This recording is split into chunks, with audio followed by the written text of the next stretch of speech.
From our studios here at Kokomeme in Accra, hello, good evening and welcome to Joy News Prime. We are live on DSTV channel 421, GoTV 125 and around the world on myjoyonline.com.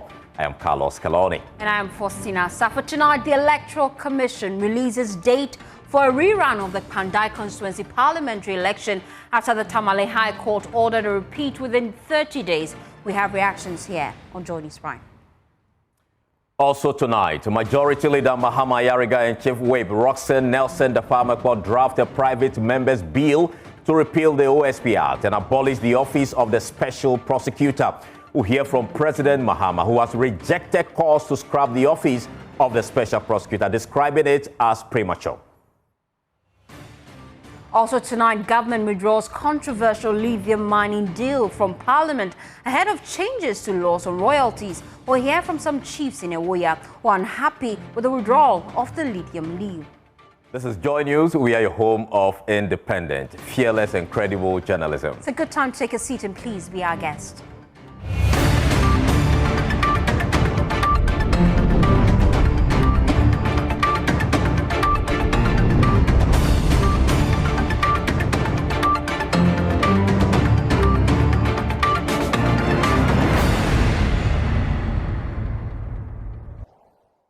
Well, grateful for your time here on Joy News Prime. The Electoral Commission has announced the rerun of the Kpandai constituency parliamentary election after the Tamale High Court ordered a repeat within 30 days.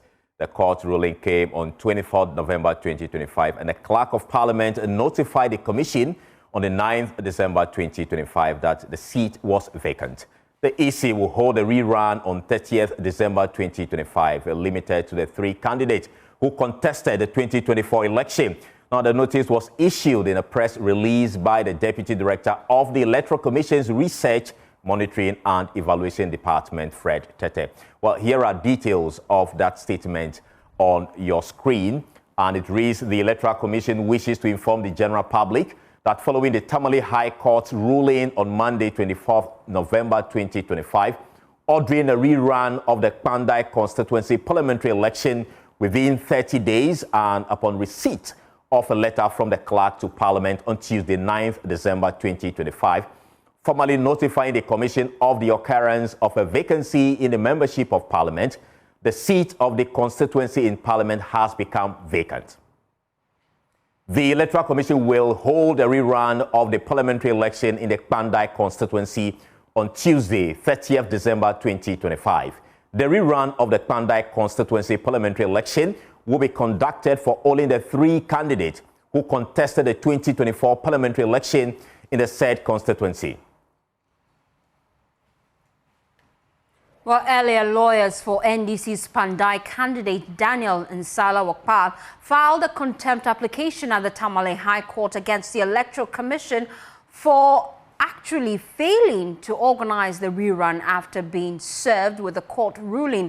The MP's lawyers argue that the EC's inaction is contemptuous, interfering with the administration of justice. Joining us on Zoom now is the NDC candidate's legal team member, Eugene Awiti. We appreciate your time here on Joy News Prime. I'm sure you've seen this letter from the Electoral Commission. What's your reaction to that? Well, Eugene, you have to unmute for me to hear you clearly. Let me just get a reaction now from the Minority Legal Counsel in Parliament. John Darko joins us live here on Joy News Prime.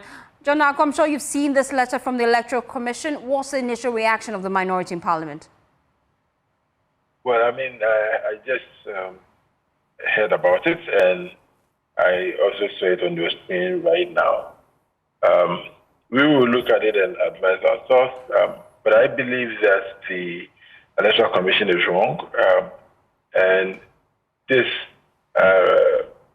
letter telling us that they're going to have election obviously comes from the letter written to them by the Clerk to Parliament. The Clerk to Parliament, we believe, was completely wrong, and that he didn't have the power to declare the seat vacant because the processes are still ongoing. The judgment that formed the basis of that letter is under appeal. You understand? That High Court judgment is under appeal. Again, we are also in the Supreme Court trying to set aside the whole process. And so the question as to whether or not there's a vacancy is a question which hasn't been settled yet. So on what basis does the clerk to Parliament write to the Electoral Commission? And again, on what basis is the Electoral Commission organizing an election for a seat which has not become vacant properly so-called, because that decision is being challenged? Yesterday, we heard from the majority leader quote portions of the Constitution, specifically CI 132. And it states, and I'm quoting portions of it, an appeal shall not operate as a stay of execution under the judgment or decision appealed against unless the court otherwise orders an application made to the court by motion or notice. Based on this, your argument is actually off the table, is it not? No, not at all. Look, the point we're making is that the whole judgment is under appeal. Okay? Now, we need to be very careful as a country, because what is going to be the effect of the judgment if it goes in favor of the NPP's candidate? Okay? If this election is held on the 30th, as they are saying.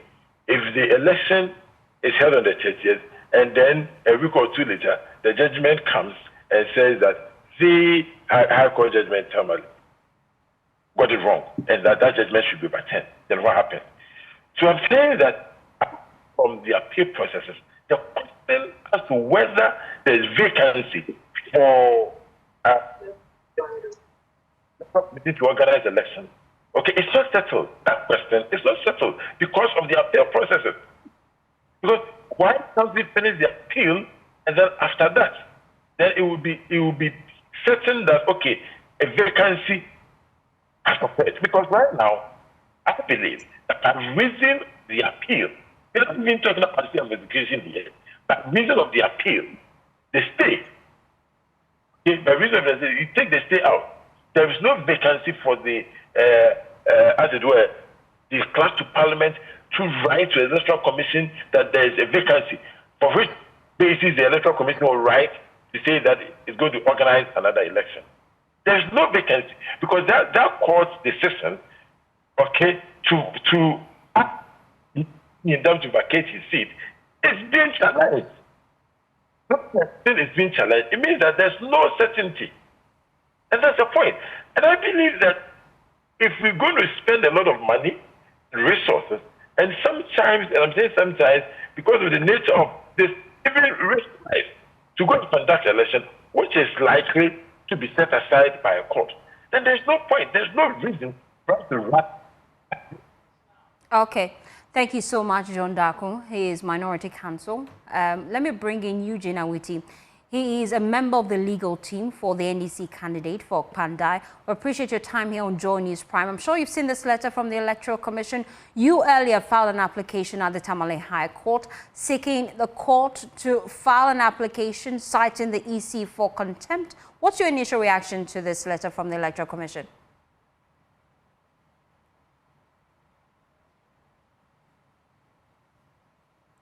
Mr. Eugene, you would have to position rightly. I think there's a network challenge, and so we do not have clear connection to you. Let's try one more time. I want to start with your reaction.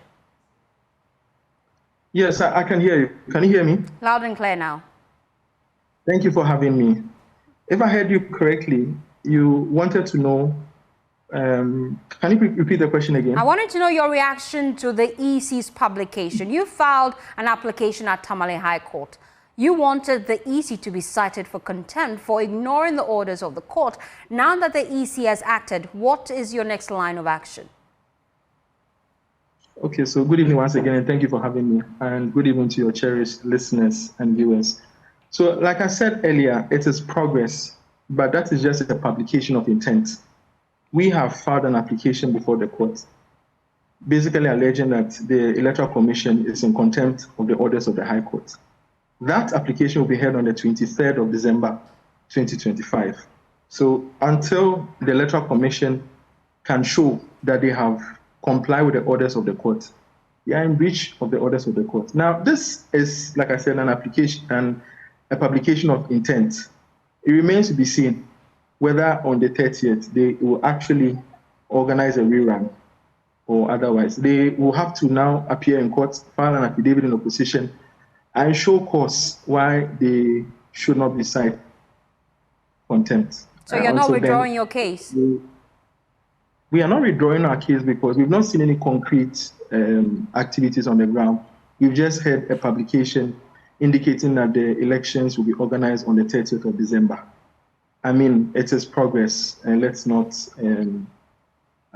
say that it isn't. It's progress. But the orders of the court are for the rerun of the elections to be held at a certain time, within a certain period. So until such orders are carried out, any activity in variance or at odds or that runs counter to the orders of the court is basically a non-compliance of the order. Thank you so much for your time, Eugene, here on Join Us Prime. Thank you, too. Let's not take you to Parliament because the minority are backed down on the threat to disrupt parliamentary business over declaration of the Kpandai seat vacant. An angry minority on the floor of Parliament on Tuesday launched a day-long protest against the clerk to the House decision to write to the Electoral Commission notifying the EC of vacancy and urging the EC on to conduct elections in the Kpandai constituency in accordance with Article 112 of the Constitution. Now, the MPs took to the noisy chant and table banging as means to voice their displeasure, a situation which degenerated into an open brawl between members of both sides. But on Wednesday, despite addressing journalists to reiterate their demand, the MPs showed up on the floor and fully cooperated with all government businesses. There's more in the following report. The minority in Parliament appeared to have backtracked on that decision to obstruct government business and obstruct proceedings on the floor until the clerk to Parliament withdraws that letter that went to the Electoral Commission informing the EC that the Kpandai seat had become vacant.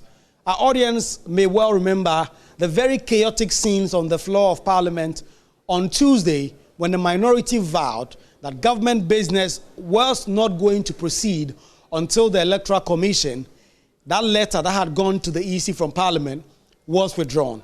This morning, we expected that certain scenes of that nature will be recorded on the floor of Parliament. The minority did hold a news conference at which they reiterated this demand for Parliament to withdraw that letter from the Electoral Commission.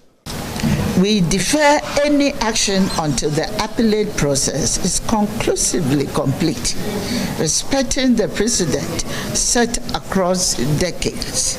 And number three, we need to recognize that this premature notification violates the separation of powers, disrespect to the judiciary, unjustly disenfranchises the people of Kpandai, and betrays Parliament's own tradition of constitutional caution. They cited a host of instances where they say members of Parliament seats were not declared vacant despite the pendency of several running legal suits.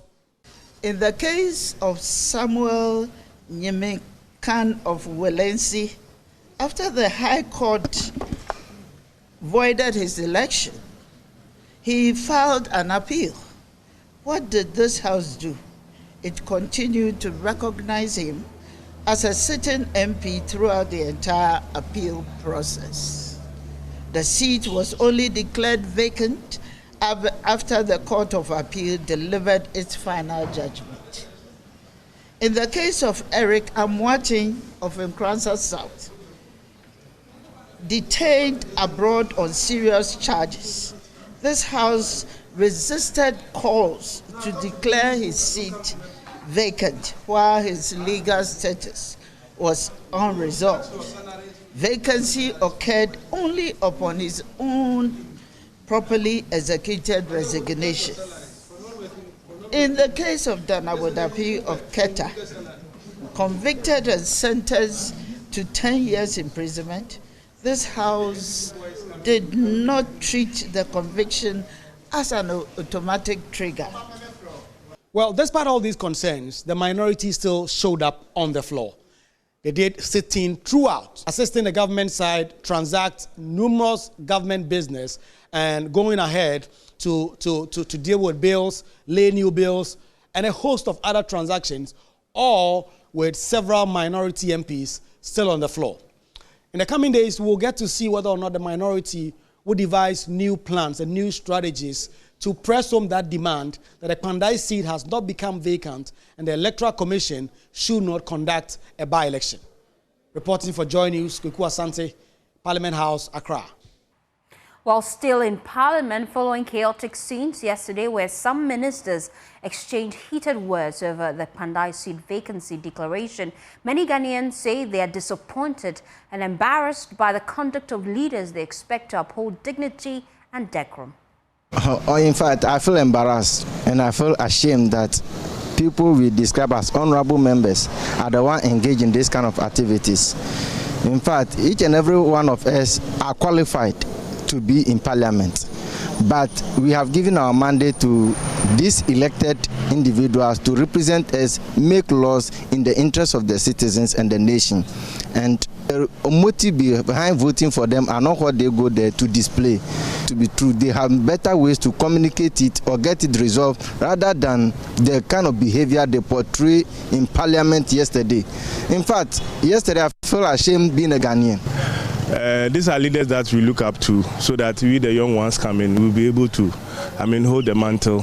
And when we see them in this manner, it's down of them to be showing this kind of attitude. The speaker is being too polite with them.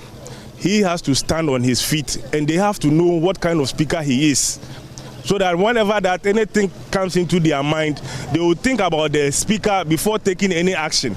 But when they see that the speaker is the kind that they can do away with, or they can do it and nothing will come out of, they will continue this way. This is not the first time we've seen our leaders engaged in fights. We voted for you to make laws for us in Parliament, not to exchange blows. When you behave this way, it feels like you are tearing down the very country you are meant to build. Ghana is bigger than any political party, and if this continues, you don't deserve to be in Parliament at all. Parliament, police motor when me do coffee. Na me ametia so police motor be di me yes mu sisi en wo man no mu ti esramo yempento kwa party be kono man Ghana wo ho eti yesrom omombra fom kra na ne omoye no munyai no moma adwuma wo say political parties came to meet Ghana and they will leave while the country remains, so our leaders must exercise patience and allow the real work of nation building to continue. It's completely unnecessary for a minister I voted for to make laws on my behalf to be fighting in Parliament. If you as a leader can behave this way, what moral authority would you have to correct me if you saw me fighting in town? Our class. It's not fair. Well, government has withdrawn the controversial lithium mining deal with Barari DV from the consideration of Parliament ahead of changing the laws relating to royalties. Now, under the current deal, which has since been withdrawn, the state would have been entitled to just about 5% royalties, which was severely criticized by the public. Deputy Minister for Land and Natural Resources, Yusuf Suleiman, explained that the deal was being withdrawn for further consultations. Mr. Speaker, the reason for the withdrawal of this agreement is to enable the Ministry of Lands and Natural Resources to undertake further consultations with very relevant stakeholders prior to representing it to this very important House. Mr. Speaker, listening to my colleagues from the other side, they have made my work very easy. They have given reasons why there's a need for us to withdraw this agreement. He's saying that he's listened to very prominent people. He's listened to so many NGOs and civil society organizations, and they are all calling on us to do further works on this very important agreement.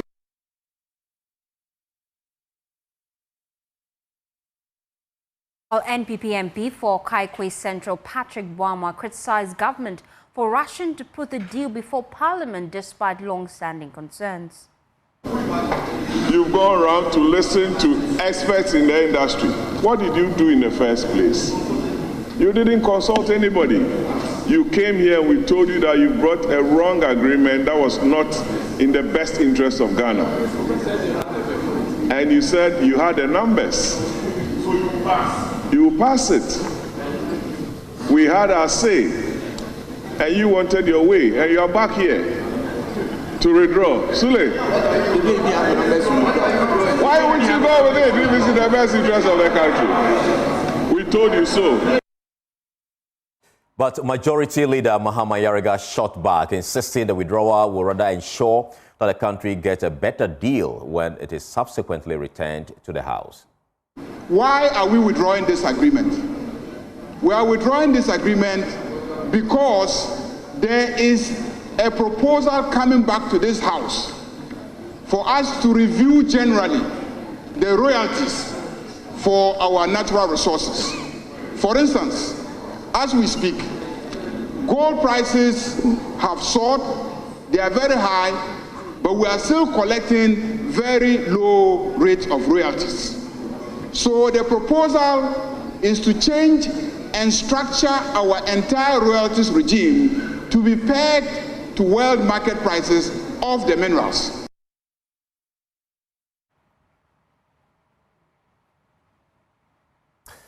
Well, it is subsequently returned to Parliament, but this evening a full diplomatic storm has erupted between Ghana and Israel after the government of Ghana unleashed a swift and uncompromising retaliation to what it says was the humiliating and inhumane treatment of Ghanaian nationals, including 4 members of parliamentary delegation attending an international cyber security conference in Tel Aviv at Israel's Ben Gurion International Airport. In a forceful statement issued today, the Ministry of Foreign Affairs noted that Ghana has deported 3 Israelis who arrived in the country earlier in the day, a deliberate and symbolic response mirroring Israel's unjustified deportation of 3 Ghanaians. Let's bring you details of that statement, and it reads, following the ill treatment and unjustified deportation of 3 Ghanaian nationals by Israeli authorities, the government of Ghana has been compelled to retaliate by deporting 3 Israelis who arrived in Ghana earlier today. The charge d'affaires at interim of the Embassy of the State of Israel was promptly summoned to the Ministry of Foreign Affairs, considering that the Israeli ambassador to Ghana is currently out of the jurisdiction. Both governments have agreed to resolve the matter amicably. The government of Ghana will continue to safeguard the dignity of its nationals and also that of other nationals. Ghana deeply values our relations with all our friendly countries and expects our citizens to be treated with dignity and respect in much the same way as other governments expect Ghana to treat their nationals. Well, let's get more details from the Foreign Affairs Ministry statement, plus how much is traded between Ghana and Israel. Well, join me now is Dr. Ishmael Hovo, is an international relations analyst. We appreciate your time here on Joy News Prime. Really, I want to get your thoughts on this. Is this the right approach from the Foreign Affairs Ministry? Thank you, and good evening to your viewers and yourself. I think that the first statement that was released earlier in the day was quite strong, and I believe that should have been allowed to take its course. But then along the line, I think we escalated it by deporting 3 nationals of the State of Israel. Ideally, what should have happened is that the first statement, as I indicated, is strong enough because you are summoning the ambassador, and in the place of the ambassador, the charge d'affaires was summoned. So that will give you the forum to express your displeasure. And it is strong enough that you summon an ambassador. That is a clear signal to any nation of your displeasure about how your foreign your nationals are being treated on foreign soil. But I think that then the minister or the ministry wanted to respond in like manner to show that as a country you will not allow yourself to be bullied. And that is only because the template used by the United States seems to be playing on the mind of the minister, where the U.S. used visa restriction and those things to push Ghana into a sort of negotiation. And then I think that from that background, then there's that desire to demonstrate that you can also retaliate if the need be. But then again, given the concluding part of the second statement, that is saying that the two countries have resolved to amicably settle the differences. That should tell you that perhaps if we had waited for the dialogue between the ministry and the Israeli embassy to have taken place before the deportation, our side of the deportation may not be necessary, although it may be a symbolic gesture to demonstrate to other nations that as a country we are ready to stand toe to toe. But at the end of the day, if you are even standing toe to toe, the ultimate is that you have to go to some sort of negotiation and get some deals done that will allow for people to move between Israel and Ghana without hindrance. Of course, you have so many interests in terms of trade, in terms of technological cooperation, in terms of cooperation in agriculture, and of course renewable energy. So yes, I think that yes, our approach of trying to retaliate is not necessary, although it is justified.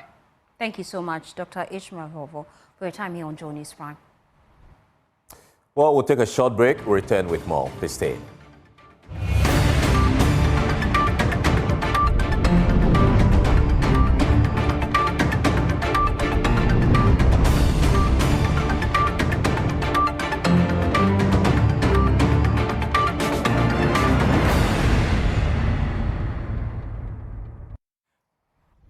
Welcome back, and thank you so much for staying with us. To other stories now, Majority Leader Mahama Ayariga and his Chief Whip, Roxy Nelson Dafiomepo, have drafted a private member's bill to repeal the OSP Act and abolish the office of the Special Prosecutor. The draft bill is yet to be presented to Parliament. It comes a day after President John Dramani Mahama said that it is premature to call for the abolition of that office. Parliamentary Affairs correspondent Kweku Asante joins us in the studio. Kweku, tell us more about this draft bill. So this draft bill is in very final stages. It's almost done. The key detail is that it is seeking to repeal the act that established the office of the Special Prosecutor and then ultimately will abolish that office. Over the past few weeks, the OSP has been in the news for all the bad reasons following the arrest of Martin Kpebu. So many people raising concerns about the office and how it has been conducting affairs. When it came up in Parliament last week, the Majority Leader did take a very strong stance, insisting that the office has simply not lived up to the responsibilities. The Speaker even talking about the fact that the monies that have been allocated for the Special Prosecutor over the years has simply not yielded the desired results. And that is why he had a strong desire that this should happen. And so we've just cited a draft bill. We understand some meetings have been held over it. What we do not know is whether or not the President's comment this afternoon will dissuade the Majority Leader and his Chief Whip from going ahead with this. And so, Kweku, what will happen to the staff and the cases currently before the OSP? If you look at the details of the bill, it says that when the bill comes into effect, what is going to happen is that all the persons who work at the Office of the Special Prosecutor, including Sabeda Kwenko, will all now automatically be transferred to the Office of the Attorney General and Minister for Justice.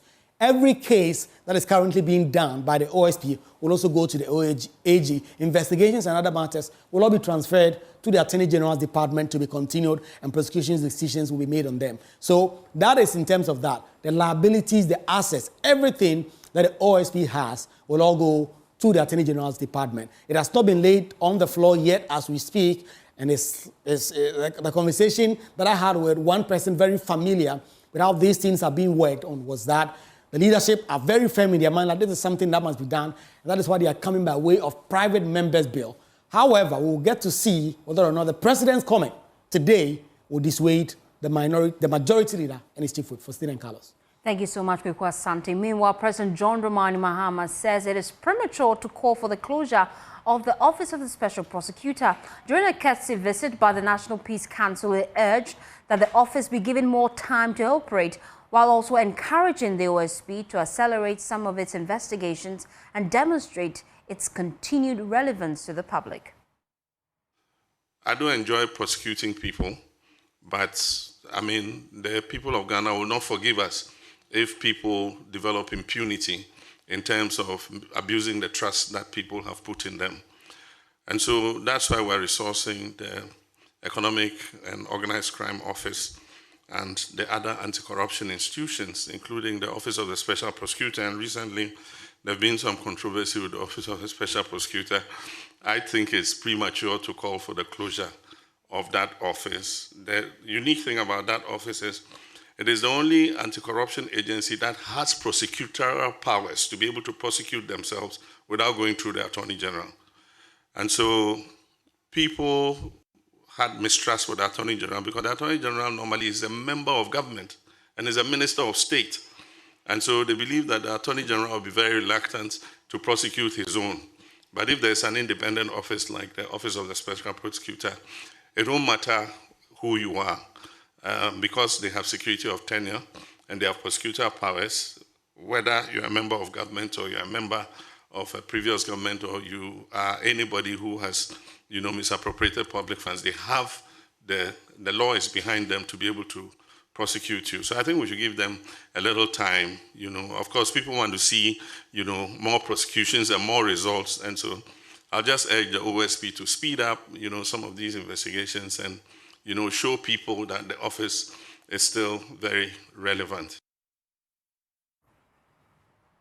Well, President John Dramani Mahama has assented to the COVID-19 Health Recovery Levy Repeal Act 2025, bringing an end to the 1% levy placed on goods, services and imports during the height of the COVID-19 pandemic. The president's assent on Wednesday afternoon paved way for the repeal to take effect from January 2026. The repeal follows Parliament's approval last month as part of government's efforts to eliminate what is described as a nuisance tax and ease the cost of living for households and businesses.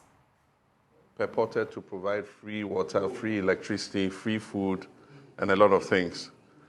And to the shock of most Ghanaians after the pandemic was over and after the elections were over, government slapped Ghanaians with a 1% value-added tax, ostensibly to recover what it's supposed to have spent on the COVID pandemic. Ghana continued to remain one of the only countries where we're being taxed for a pandemic that had passed.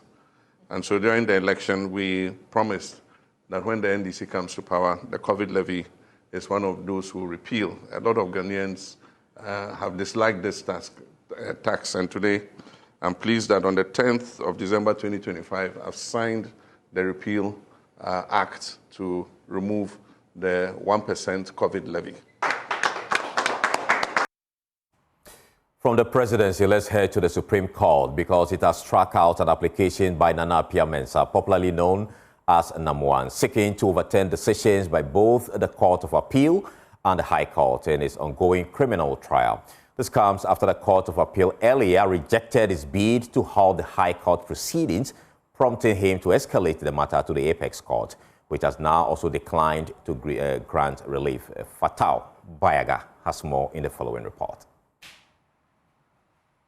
The embattled Chief Executive Officer of the defunct Men's Gold Gala Limited, Nana Appiah-Mensah, popularly known as Nam1, returns to court today seeking the powers of the highest court in the country, the Supreme Court, to overturn a determination by the Court of Appeal, which upheld a ruling by an Accra High Court in July last year, ordering Nam1 to open his defense. Nam1 is currently facing 39 counts, including sale of gold without a license, fraudulent breach of trust, defrauding by false pretense and money laundering. In the Supreme Court's hearing today, the application was struck out and Nam1 was ordered to return to the court and open his defense. The convener of the aggrieved customers of Men's Court, Frederick Forsen, who was in court with his members, described the court's ruling as a step in the right direction. When the prima facie case was determined, Nam1 challenged the ruling of the court at the Court of Appeal, and that was refused. And dissatisfied with the ruling from the Court of Appeal, he went further to the Supreme Court here. And we've been here for the past almost 1 year, and today the law lords have refused his application because he sought the court to give him a special leave so that they will halt the trial at the High Court. But today the court said no. And so what it means, our understanding is that the trial at the High Court can continue. And so today we also told that they will file their reasons on the 17th of this month. We shall go back to the High Court as was determined the last time on the 16th of this month, which is next week. So we are very happy and we appreciate what the court has done. He also said that many of their members have died and others are also struggling at the moment because their funds have been locked up. It's almost 8 years now, 7 years. I have spent 7 productive years of my lifetime fighting this cause as the leader and the convener of this group. And we have buried more than 244 members. And on the issue of the situation, the condition of our customers, we are even tired of discussing them. Death, harassment, adversity, poverty, broken homes, shattered dreams, destroyed businesses, and the rest of them. Meanwhile, the case is back at the Accra High Court on December 16, 2025. For Joy News from the Supreme Court here in Accra, I'm Fatal Bayaga.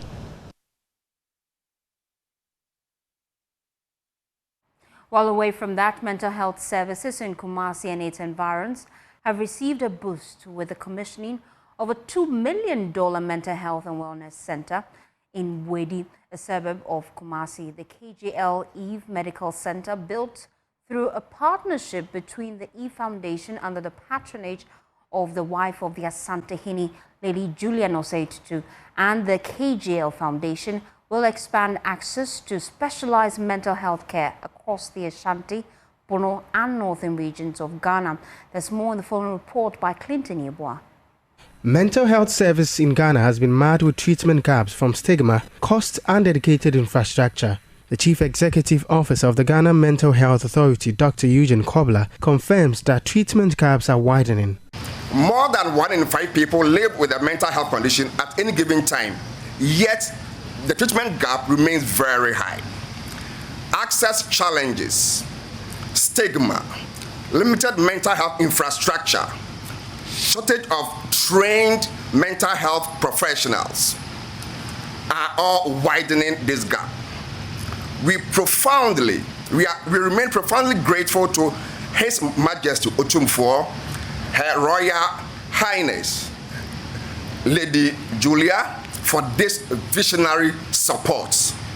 Vice President of the Republic of Ghana, Professor Jane Nana Opoku-Agyemang, says setbacks confronting the mental health care landscape demands partnered efforts of government and corporate bodies. Ghana, facing the medical and mental health challenges among children, mothers, students, working and retired adults nationwide, requires accessible, stigma-free services supported by strong partnerships. This center contributes directly to the effort and expands care options to this region with this purpose-built mental wellness facility. The KGL Eve Multipurpose Medical Center is expected to reduce a long-standing burden on patients who are often forced to travel to the south for mental health care due to limited access. The facility is equipped with psychiatric consulting rooms, inpatient wards, a pharmacy, therapy and counseling units, administrative spaces and diagnostic services.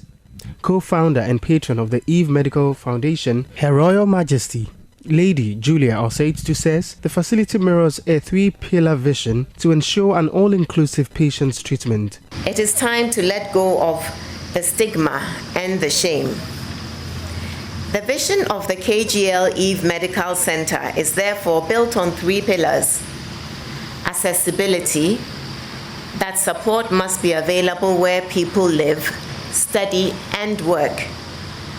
2, dignity, that no one should feel ashamed to seek help. 3, holistic care, that mental health must be integrated with general medical services, counseling, and wellness. CEO of KGL Foundation, Elliot Dade, says the hospital will contest social norms confronting mental health and challenges that have been left unchecked. 2 years ago, KGL Foundation made a deliberate choice to confront the stigma surrounding mental health in Ghana and to challenge the cultural silence that has allowed this crisis to grow unchecked.